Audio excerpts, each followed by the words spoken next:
Ang trailer na ito ay rated H for honest. Mula sa dibisyon ng Warner Brothers sa Pilipinas na inihahatid ang kabaligtaran ng kalidad nila kumpara sa Hollywood. Inihahandog ang kanilang unang mina ng ating kayamanan mula sa mga kinakiligan ng inyong mga magulang. XX Lovers. Alam nyo kung may piso ko tuwing may romantic Filipino na pelikula na may salitang X sa titulo sa taong 2025, dos lang yung makukuha ko. Pero kakaiba pa rin nang nangyari siya ng 2 beses. Noong ang dalawang mag-asawang ginampanan ng mag-love team ay naghiwalay, ang kapangyarihan lang na magpapabalik sa kanila ay pagpapatawad. Napapatawad na kita, Seth. Pero dahil hindi nila papagawain itong prestisyong chemistry na kahit ang cameraman ay mararamdaman na third wheel sila, humanda na lang sa reunion para bigyan ng pagdiriwang ang pagiging hipokrito ng mga karakter nila. Si anak, kapag nagpabaya ka, pag hindi inifortan hanggang dulo, aba fail yun. Gago ba tong lalaking to, ha? Bibigosan ko to. Sinaktan mo siya.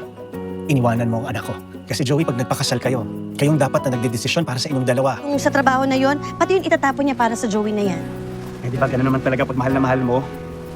Parang tayo dati. At mga masyadong maraming self-awareness na pagiging OA nila. Si nanay? Si OA!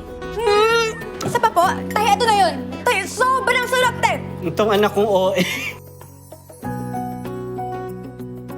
Hindi mo may i-spell ang Julina kapag wala mga letrang OA. Pasukin ang fanfiction 30 years later ng Labs Kita, Okay Ka Lang, na naganap sa alternate reality kung saan si Ned ay si Sed, si Bujoy naman ay Joy, na ngayon ex-lovers na sila sa magkakaibang bansa. Pero nung itong di naman kakumbinsi-kumbinsidong ex-lovers ay napilitan na magtulungan para pigilan ang kanilang anak na si SC na mangyari ang kwento ng 4 sisters in a wedding. Paghiwalayin nga natin yung dalawa. We have to stop this wedding. 23 years old din kami ng tatay mo nung magpakasal kami. Ano, may nangyari ba? Wala! You're only 23. Bakit naman si Mama? Bata rin naman siya nung kinasal sila ni Papa. Mula sa soon-to-be groom niya na si Joey, sa paglimang pagkakataon ni Juan Carlos na umarte, na parang mas gugustuhin niyo na lang kumanta dito kaysa magsalita. Uy, ano? Kamusta signal dyan?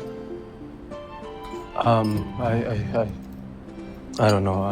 Na hindi lang nagresulta sa palaging pagkukumpara sa naging relasyon ng mga OG. Naranasan namin ng nanay mo yan. Lalo na, ang layo pa ng gusto niyong puntahan. Baka iwalayan na maging solusyon ninyo. Just like your parents. Pero paalala rin na mag-best friend sila.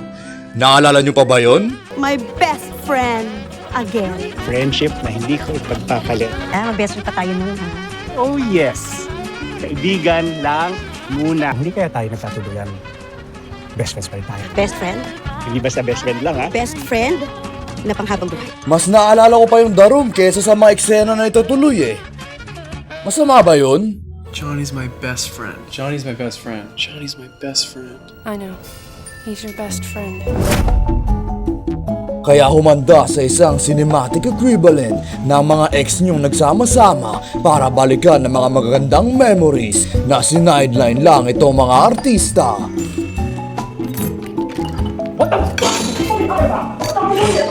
Sa isang simpleng nostalgia trip na kung saanong rason, nagkaroon din ng pananalita tungkol sa mga burgis. They're just too busy making a living. Especially yung mga pa-sideline pa dyan. Walang divorce sa Pilipinas. Walang himala, sabay wala pang divorce. Pero nagbibigay rin naman ng fantasya para ma-retract ang mga romantic feelings mo para lang maging friends ulit. Na panghabang buhay. Na mas matimbang pa sa pag-ibig. Hay, gusto ko din yan. Unti-unti na kasing naubos lahat ng mga kaibigan ko mga babae. Bakit pa kasi ako maamin? Starring Ako Yuhaw, Pengin ng Tubig, SC Johnson, Agustin Powers, and Jolina Chicken Joy. The Hunt for 10th of August.